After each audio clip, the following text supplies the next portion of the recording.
ប្រព័ន្ធគ្រប់គ្រងការលក់ហើយនឹងគ្រប់គ្រង stock ទាំងអស់គ្នាបាទអញ្ចឹងជាដំបូងខ្ញុំសូមណែនាំពីប្រតិបត្តិការឬក៏មុខងារខ្លះៗនៅក្នុងប្រព័ន្ធទាំងអស់បាទអញ្ចឹងយើង login ចូលអញ្ចឹងនៅខាងឆ្វេងដៃនេះមានប៊ូតុង3ទី1តាក់ទងជាមួយនឹងការលក់រាយទី2តាក់ទងជាមួយនឹង form លក់ដុំទី3គឺប័ណ្ណដឹកជញ្ជូនបាទ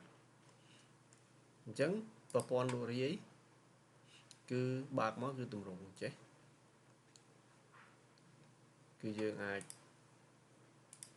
select item កាត់លុយបាទយើងអាចរើសបង់ប្រាក់ឬក៏បង់ប្រាក់បោះពុម្ពណាអូខេខ្ញុំគ្លៀអញ្ចឹងប៊ូតុងទី2គឺការលក់ដុំនេះយើងអាចកំណត់អតិថិជនកំណត់ការដឹកគឺអាស័យដ្ឋានភ្ញៀវសម្គាល់ផ្សេងនេះគឺទាក់ទងជាមួយនឹងផលិតផលយើងអាច search បានណា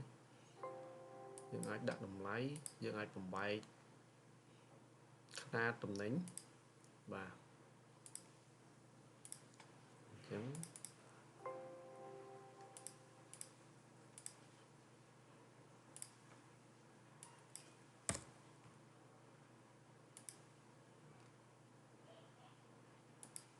បាទអញ្ចឹងយើង select មកបាទអញ្ចឹងបន្តមកយើងអាចរើសជាអតិថិជនឬក៏យើងអាចវាយបញ្ចូលលើនេះក៏បាននេះលេខទូរស័ព្ទ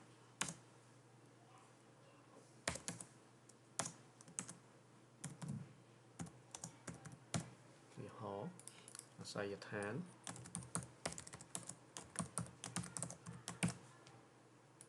នេះកត់ត្រាផ្សេងអញ្ចឹ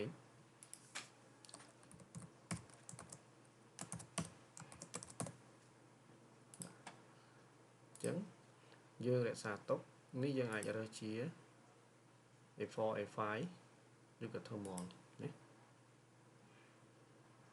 អូខេអញ្ចឹងខ្ញុំរក្សាទុកបាទអញ្ចឹងទី3នេះគឺប័ណ្ណដឹកជញ្ជូនអញ្ចឹងនេះយើងអាចរើសថាយើងដឹកតាមរយៈអីក្រុមហ៊ុនណានេះយើងចង់ preview មើលអត់ណាអញ្ចឹងនេះមានຂະຫນາດដែលយើងត្រូវរើសតមកយើងបោះពុម្ពមកយើងមើលវា